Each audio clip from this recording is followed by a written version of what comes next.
So thank you guys for joining me. And maybe the first thing to start off, which would be helpful for the audience, if each of you guys could just give a quick TLDR, who you are, what you do. Cindy? Sure.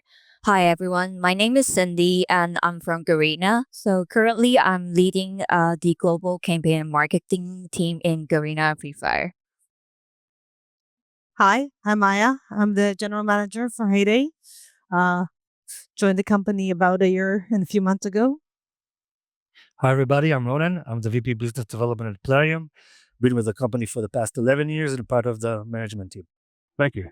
And so all of y'all are known for extremely long-lived, very, very successful titles. But of course, in order to do that, you need to have this constant stream of new ideas. What I'd love to know, and Maya, maybe you could start us off, is like, where do you get your ideas from? How do you keep Heyday and the rest of the Supercell games fresh? Yeah. So I think we actually start one step before the ideas. We start with listening to players, what players talk about. And players talk through community, they talk through Reddit, they talk through different channels, but they also talk through data.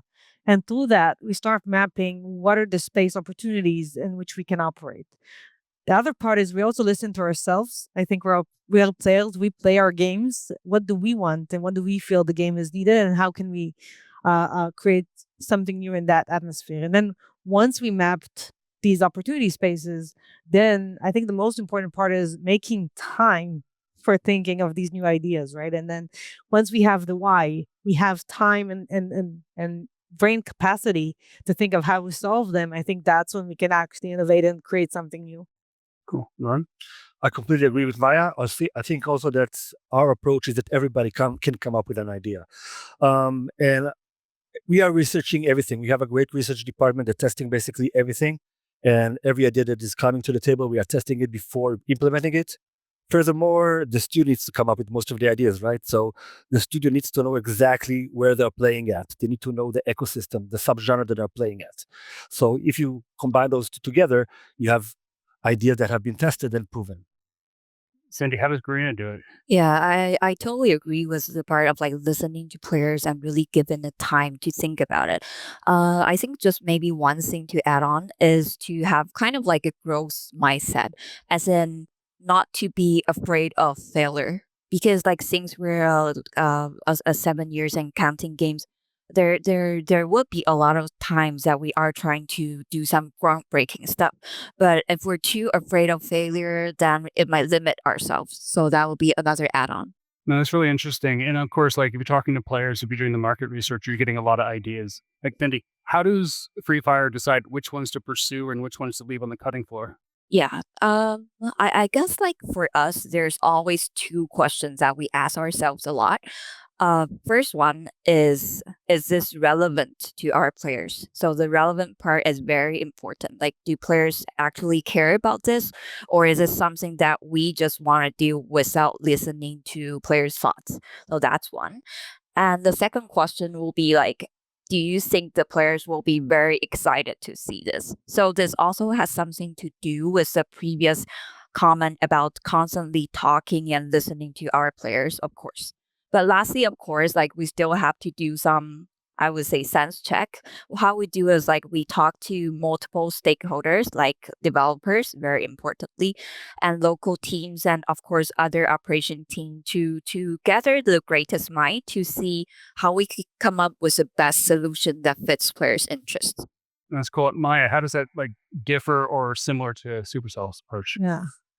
I think there's a lot of similarity. I think in both, like the ideas come from the team. The team are the ones that are working on the game. They're the ones that actually lead these ideas.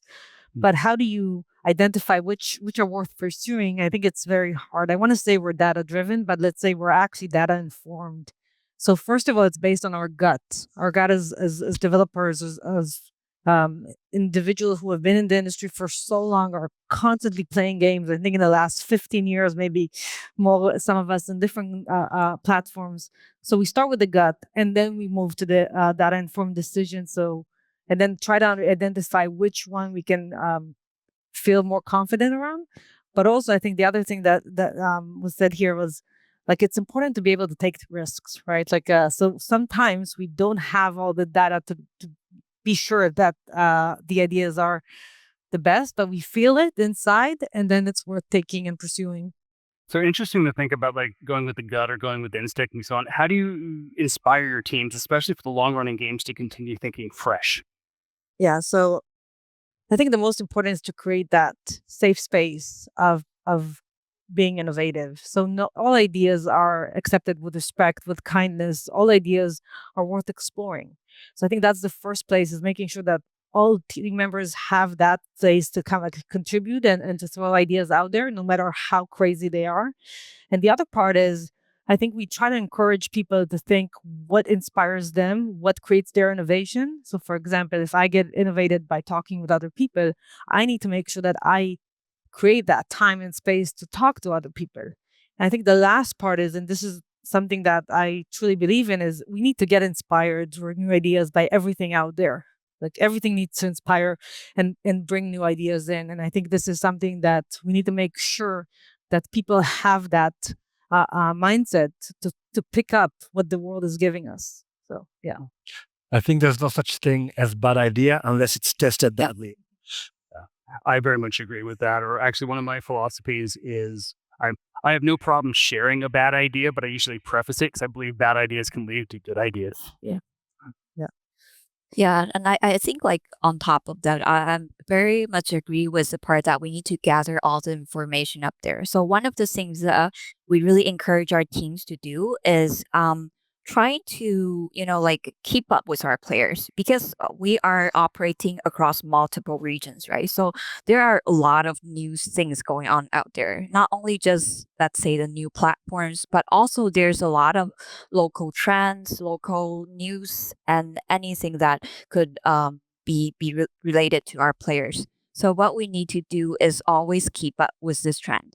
But also another thing I think it's pretty interesting for me is that my personal favorite way of brainstorming is like a game called Crazy Eight. I'm not sure if you guys heard of it, but basically it's like I invite the all the team members to come to a room, and then given a topic and tell them not to prepare at all. But then we have this 8 minutes and we give them dozens of post-its. And then during this 8 minutes, they just write down whatever they love and whatever they think of.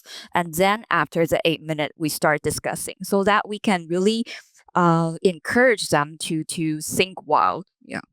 No, that's cool. And just think about like good ideas, bad ideas, how they trigger, and so on. And everybody was talking about getting ideas from players. Ronen, you want to share the story that you shared with me? Yes. So one of our ideas basically is to use a celebrity to our flagship title, Raid Shadow Legends, and we used Jeff Goldblum, which was a great campaign, super funny. It was a great experience. But eventually we saw that our players are asking for the character to be integrated in the game. And then we felt that we could have done it much better if the players had that experience to experience that character into the game. No, that's awesome. But that's kind of touches on something I think is interesting, which a lot more games are doing, which is like IP collaborations. I guess personally, and maybe I'm a bit naive here or ignorant here, but I think of them having been done in the East for a long time and kind of gaining ground in the West relatively recent in years. Ronen, because I know Plarium does a lot with this, I'd love to get your take on the extent to which you see IP collaborations continuing to grow, or do you think they've reached saturation? Absolutely continue to grow and we see it with our own games. We actually, from the story that I told you before, we decided to have a strategy to have IP collaboration for both our existing players and for the new players. So also in marketing campaigns and also within the game to our existing user base. So we definitely see more IP collaboration across the board, and especially in mid-core, that CPIs are so high. Any change in the CPI could create a significant difference. That's cool. Maya, I'd love to get like your take with Supercell, because I mean, Supercell has such a strong IP, and I think you've only done it with Brawl Stars, or is that right? Mostly, yeah. I Okay. think that's where the most of it is seen. I think if you see a strong correlation between your gameplay and the IP, then it makes a lot of sense. And I think this is what we're seeing and exploring. I think we see it in different games out there, and so kind of like the recent successful games. But I think there's also something in our industry that is so unique, where players can actually experience and have that immersive adventure with their IP that they like. And if we find the best way to kind of bring that into the game, I think that's where the magic happens. So, for example, Brawl Stars, like with Godzilla or with SpongeBob, like players were able to play with their characters. I think that was amazing. And this is why I think this is just the tip of the iceberg. There's so much to explore there. That's cool. And Cindy, like I know Free Fire has used collaborations to like really, really good success. Like anything that you can share with the audience about where you found it to be a very effective growth strategy? Yeah. So Free Fire has done a series of collaborations, and throughout the experience, what we found is aside from attracting new users or serving the existing users, IP collaboration is actually something that could really intrigue the current user. So actually, like every time for IP collaboration, the current user are very very excited to come back, and actually these are rated as one of the top reasons of current user coming back in Free Fire sometimes. But the key is that then what kind of IP would actually intrigue them to come back. This will go back to the topic of really understanding our knowers and finding the relevant IP that attracts them. And last is that for revival users that come back, I think one very important topic we need to think about is after they come back, they're so excited and they come back waiting to find the new content here. What can we do to make them have a good experience? What's the user journey for them to be like? Yeah, so I guess that's another topic, but we actually really do find revival user very attracted to these. Ronen? So we find that IP collaboration works well when there's great compatibility between the IP and the game. If it doesn't make sense, so we have a slogan in our company: don't do a brand slap. Don't put an IP that doesn't fit the game. So we do it by testing. We test everything. At the beginning, we tested only like with surveys to see what players would want to see in the game for user acquisition. But then we decided to take a 360 approach and also run surveys within our community, because eventually IP doesn't only serve UA or new users, it serves the existing user base, which is very significant. So with that 360, we see that it works after we tested each and every IP. No, that's cool. And so any kind of advice that you could share first, Ronen, and then Cindy, with anybody in the audience who's considering doing it for the very first time? What Yes. should they be thinking about? So first of all, again, they need to test. I think they need to also decide, why do they want IP? What's the purpose of it? Do they want to do it for marketing, for monetization, for engagement? First, they need to understand why they want to do it. Second, the compatibility. They need to test it. And third thing, which is very much important, is also to understand that IP holders have certain guidelines and also plan in advance, because it takes time. IP holder will approve every pixel, every creative. Yes. So you need to take that into consideration. Yeah, and I guess for my side, I would say, yeah, a lot of like research, talking to players are very important. So in my opinion, like choosing the right IP that's suitable for your game already helps you win half of the battle. So choosing the right IP that's relevant to your players is very important. But also, I think the execution part is very important. So try to think of the whole execution plan before you confirm the IP collaboration you're doing. So like as just mentioned, like there's a lot of guidelines from IPs. So sometimes it might come out different from what you thought. But I guess the most important part is to think of what essence you want to capture throughout these IP collaboration. Like for example, for an IP, what's the favorite thing players like about it? Is it the character? Is it the music? Or what is it? And last little tips is that for our team, actually, because we care about really making the IP really, really well and indulging, we have this little guideline in Free Fire saying that if there is no super fan of this IP on the team, no matter how big this IP is, we tend to not do it. No, and I think that's a good one, because that way you ensure that you're actually doing justice to it and doing justice from a fan's perspective, Yes. not from, I don't know, a novice's perspective. But maybe the one last thing to touch on with IP collaborations, and Ron, I'll ask you, because I know Plarium's had good success globally. Like any markets that you see it resonating really, really effectively in? Yes. So basically, we do take a global approach, but obviously US is doing amazingly well. If we target US and big brands work well together. We also see great results in Japan with local brands. I can give you an example. Our latest collaboration was Monster Hunter that we released in January this year. It was one of the best events in the game's history, and it worked well for both markets. So of course, we always will start with the US and Tier 1 countries, but if we have an opportunity specifically in Asia, such as Korea and Japan, we'll definitely use that as well.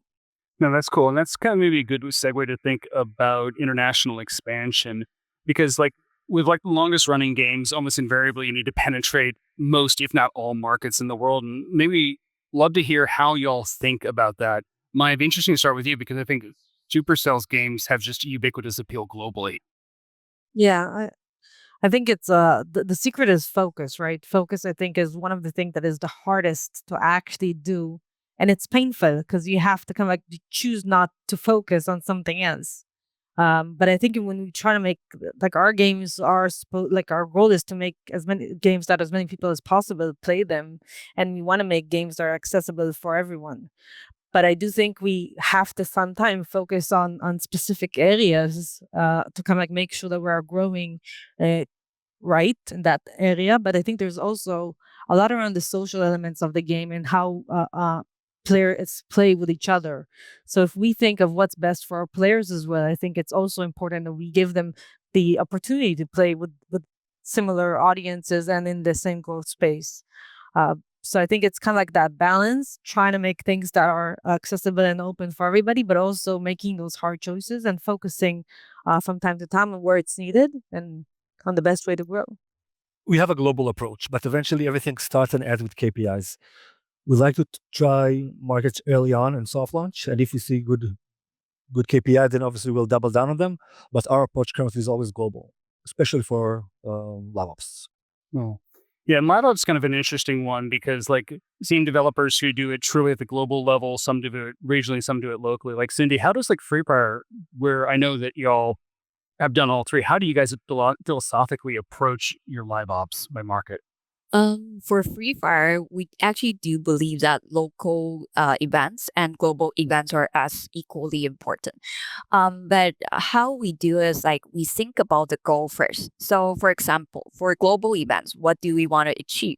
One of the things that we might want to achieve is to build like a Free Fire players' own culture and make them feel like they have this same culture recognition with all the other players around the globe. So, for example, in Free Fire, we had this term called Booyah. So it basically means like when you win, you got first place, then there will pop out like Booyah. Yeah. So basically, for this is a very unique term for Free Fire. So what we did is like we actually built like a Booyah Day for players. So in this festival, we encourage players to, of course, strive for victory, but also like to win any way they want. So basically, we have a tagline saying like "Booyah your way." No matter which way you want, you're doing the same thing as all the other players, and you can actually achieve success the way you want. But as for local events, what we believe is important is because local teams are the ones that actually do get in touch with the local players, with the cultures and other things. So, for example, in Indonesia, we have this huge celebration of Ramadan this year.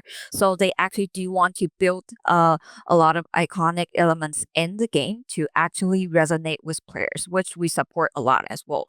So in the end, because there's just limited development resource, so what we do is we started developing a lot of tools that helps local team to do their own event very easily. So yeah.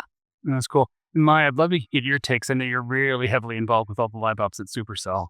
Yeah, I can say for Heyday, for example, like Heyday is a very like it's an old game. It's been around for 12 years and still kicking. But we have audience all over the world, and we want to make sure, like I said, that all our audience enjoy the game and the games are accessible for everybody. So I can say that our live ops are first of all accessible and to all of our players. So it's important that there's no distinction between your gameplay and your advantage and what you experience. But there are some things that are a little bit more regional that actually are things that audience from all over the world want to experience. I think things like Halloween, we see a lot of audience throughout the world that are preparing for Halloween, regardless if that's celebrated in their country or not. So I think we try to ensure that all our players receive the best experience and try to make sure that the game is for everybody. Yeah, I think in the community we do have a little bit more space to kind of create those things that are a little bit more tailored and more personal, so everybody also can have that place where the game is speaking to them, is a bit more personal to them. So it's a combination, but mostly it's a global. That's cool. And one of the things I'm aware of is, I mean, obviously developers could run an entire global game just from one office, but it's seen as games tend to grow, they go to regional offices, potentially even local offices. Ronen, any thoughts or guidance for developers who maybe are getting close to making that step from one to many? Yes, again, everything begins and starts with KPIs and with data. Eventually, you need to see that you have that potential. You need to talk to local publisher, local agencies. You need to see if your game is compatible enough or has the potential to become a top grossing game. If you do see those indicators, what you need to do is do I have those capabilities in-house? For example, in Japan, you need to have a local customer support. So do I have the capabilities of building that internally? If not, some of those things I can outsource. But eventually, it's a matter of the potential of the games and your capabilities. That's cool. And City, I'd love to get your take, because Garena is known for having offices in many, many places. Yeah.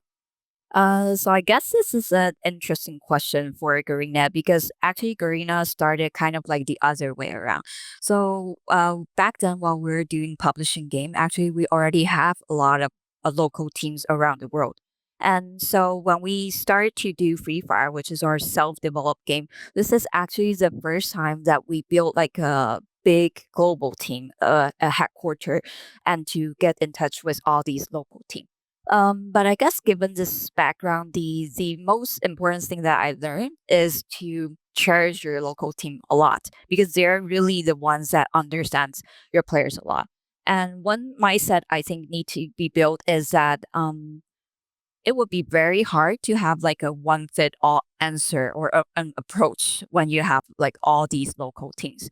But it's okay to give spaces and try to let them really do their thing. They know what they're doing. So lastly, I think like, yeah, cherish local team, because I guess like having these local teams are one of the biggest factors to lead us to what we are today. That's cool. And let's, like, last couple of minutes that we have, let's talk briefly on risk. Because again, all of y'all have very successful, very, very long-term games. Maya, I'd love to get your like perspective on like, how do you approach taking risk? How do you decide how much risk is enough? How much risk, when is it not enough? And I think it's a good question, like the portion of risk, right? I think if we shoot for the moon, then we need to be able to, we need to be ready to also not reach the moon from time to time. And we've been extremely lucky of like taking huge risks and having some of them really turn into successful games. But the goal is to enable our team to take these big risks. Of course, there's things that we can mitigate, and there's way to kind of like use data informed decision to kind of like balance those out. But we have to make sure that there is a lot of space for our game teams for Heyday, especially. I think if you want to stay industry forward, if you want to keep innovating, then you have to be able to take these huge risks and try to innovate in things that you haven't seen before sometimes. And there's not a lot of easy ways to mitigate them, but we have to create that space. And I think one of our values is being ambitious and risk takers.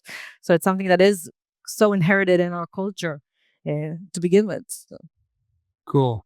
And let me just ask like kind of one open question for each of y'all, and you can decline to answer.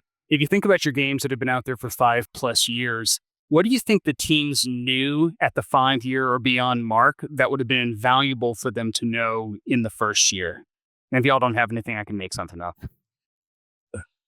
So I think that if you could have taken the time back, we would start building the brand sooner. For example, only now we're going to release a merchandise store actually next week for the first time for Raid. So we could have done it a bit sooner. Also with IP integration, I think that now that we see it works amazingly well, we could have done it a bit sooner. So I think that all the action that we could have taken to build the brand would have done it a bit sooner. It's cool. Maya or Cindy? I think it's such a hard question given where we are today. I would say I wouldn't change a thing, but maybe just document things better. Yeah, I guess for me is remaining the basic experience for every single players. Keep on doing that. That's always the top priority. And yeah, that's it. That's awesome. And we're at time. Thank you all so much for coming. I've really enjoyed this, and I hope the audience got a lot of value out of it. Thank you. Thank you.